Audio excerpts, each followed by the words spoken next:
Welcome to the Tech Egg. Don't get scrambled. Enjoy the video. You start by making sure your device and the Google app are up to date. This prevents missing theme options.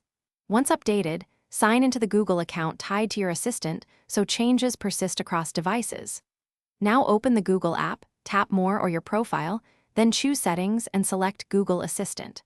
Once done, you'll be inside the Assistant settings where Appearance and Personalization controls live, so you can move straight to Appearance without any extra setup. Next, you navigate the middle of the process.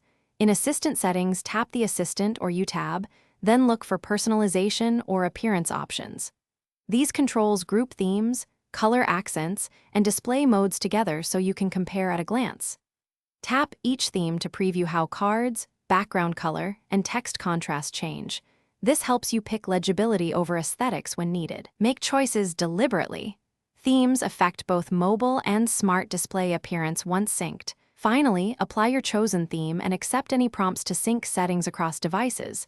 This pushes the new look to phones and smart displays. After applying, test by saying, "Hey Google," and observing the assistant's cards and background on each device so you confirm consistency.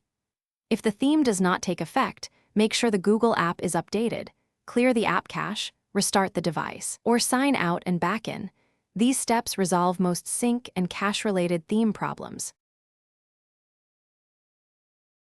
Thanks for watching. Consider subscribing if I helped unscramble your problems.